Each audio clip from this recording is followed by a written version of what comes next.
YouTube channel. Okay, today I want to make a vlog. It's about reading tags. It's chapter 10. The title Is There a Safe Way to Drink? The author of this article is Dr. Maurice Coffett, president of the Health Education Foundation and principal research scientist at the Johns Hopkins University Metropolitan Center for Planning and Research.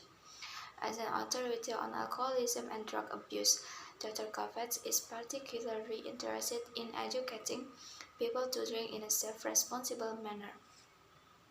I have devoted most of my professional life to the problems of alcohol and its abuse, most recently as director of the National Institute on Alcohol Abuse and Alcoholism. So I've spent much of my time trumpeting the fact that alcohol is a drug and that alcohol abuse is the most serious drug problem this nation faces. Nonetheless, I believe firmly that alcohol can do more good than harm, for there is a safe way to drink. Pharmacologically, alcohol is an anesthetic, not a stimulant.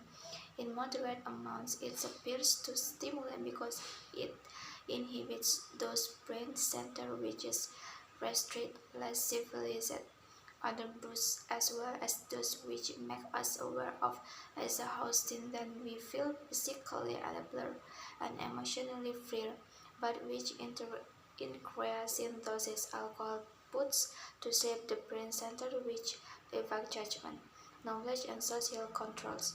Sufficient dosage can put us to sleep for keeps by anesthetizing the centers which control breathing and heartbeat.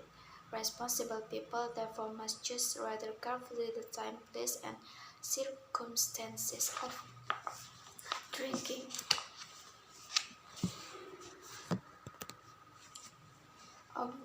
Obviously, if you want to engage in complex mental or physical activities, writing, driving, business, it is calculated appropriate to be under the influence of an anesthetic drug. On the other hand, if you are going to be sharing a meal or some other you interchange in a relaxed way, alcohol can be a rewarding and just to the experience a true servant of man. An essential point is that there is a known sub-level of drinking. In preparing the second report to the Congress on Alcohol and Health, we found that research all over the world were independently using the same level to define safe or moderate drinking. 1/2 ounces of pure alcohol per day, the equivalent of 3 1-ounce drinks of 100 proof whiskey, which is 50% alcohol, for 8-ounce glasses of beer or half a bottle of wine. This limit, of course, is only a statistical average. For some people, even 1 drop of alcohol is too much. Nor do our findings permit several up one day's ration in order to drink more the next day. At no time should any individual wishing to remain within the safe limits consume more than 1/2 ounces of pure alcohol in a single day. Studies show that the driver who has consumed an amount of alcohol within this limit is no more likely to have an automobile accident than the driver who does not take any alcohol. But beyond this limit, when the blood alcohol level, the concentration of alcohol in the blood begins to creep over the 5% sober level, the risk of a traffic accident jumps enormously. By the time the blood alcohol level reaches 0.2%, the level of mass drunk drivers who are arrested, the risk of an accident is 100 times that of the non-drinking driver. The manner of drinking is also crucial. One should always sip slowly. Alcohol is highly unusual foodstuff in that at least 20% of it is absorbed directly from the stomach into the bloodstream without going through any digestive process. Therefore, gulping alcohol produces a sudden marked rise in the alcohol level in the blood and hence in the brain. Once alcohol is in the bloodstream, nothing, with the exception of a kidney dialysis machine, can clear it from the blood more quickly than the body's own steady metabolic rate of 3/4 of an ounce of pure alcohol per hour. Another rule of safe drinking is that food in the stomach, preferably protein or fatty product, effectively delay alcohol invasion of our systems. Food covers stomach wall, making capillaries less accessible.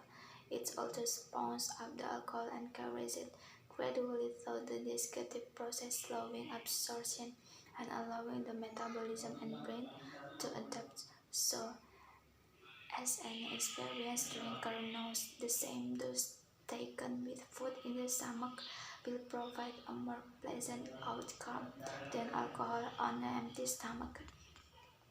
A number of other factors also influence our response to a drink. It's best not to take alcohol when physically or emotionally upset, lonely, or in need of solace. It is true that alcohol anesthetic effect will dull the pain of loneliness, but alcohol is no substitute for another person. In other words, do not drink alone. It's also best to drink in a relaxed setting. If I had to come up with an unhealthy drinking situation, I would have created the American cocktail party, standing around uncomfortably in a crowd of people, most of whom one does not know. One tends to gulp that first drink. People like to think that the alcohol at cocktail parties makes it easier to get age acquainted, and they cite the fact that strangers frequently pour out intimate details of their life. In my judgment, a stranger sharing intimate so freely is not relating to you, he is relating to himself. A medical colleague once tasted this at a cocktail party when a woman was pouring out her heart to him. "I have just murdered my grandmother," he said. The woman smiled sweetly, said, "Isn't that nice?" and babbled on. Regardless of where and how you drink, what you expect from alcohol is what you get. As with almost all drugs, expectation is strongly related to outcome. If you are part of a group that wants to act drunk, even with small doses, you'll feel drunk. It's best then to drink with people who set expectations that are socially useful and not destructive. Too many Americans preoccupied with drinking fell into regret. We spend a good deal of time thinking about drinking or talking about it. Our liquor advertisements imply that alcohol is proof of sophistication and worldliness, or else it's funny. Just think about how we laugh when a comedian acts drunk.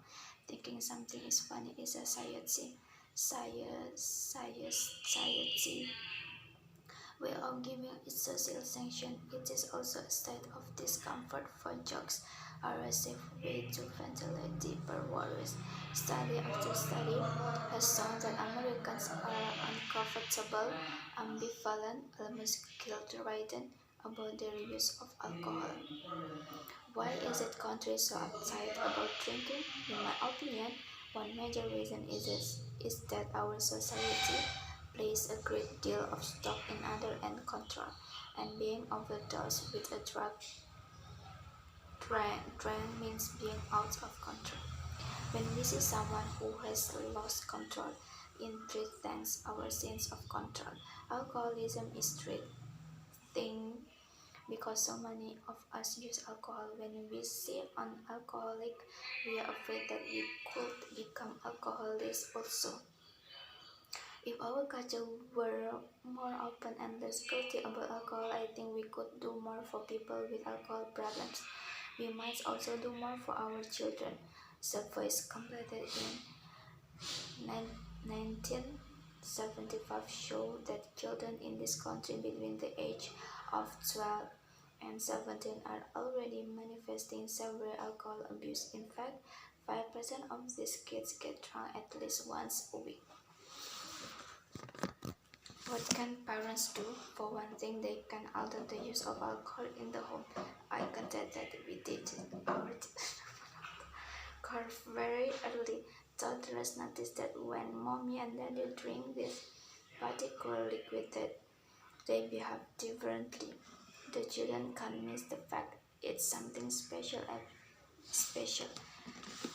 especially when we tell them they can't have it because it's not good for you. I see no harm in becoming more relaxed about alcohol in the home, even giving your child a taste if you are drinking and he wants it. Why not? Other cultures do in a matter of fact way. Chinese, Lebanese, Spanish, Jewish, and Italian people do not think there is anything special about giving alcohol to their young. Nobody makes a fuss about it, and these cultures use alcohol without appreciable problems. Indeed, always to focus on alcohol in the context of alcoholism is, I think, to miss the point. If you are preoccupied with alcohol, if you or others, if your environment are discomfited by this preoccupation, if alcohol interferes with your ability to function in other necessary ways, then you have an alcohol problem. Our country is very concerned these days with safety and health. We have to remind ourselves that anything that affects human being has a potential for harms. Into greater quantity, even oxygen and water, those essential of life, can harm or kill. So life is a risk, and I suspect the only sure way to be saved from disease and dying is to be dead. But there are safe limits that people can use in making their decision about risk taking, such as choosing to drink or not to drink or how much to drink. We ought to share with young and old alike the best available knowledge on such subjects, and then let each individual make up his or her own mind.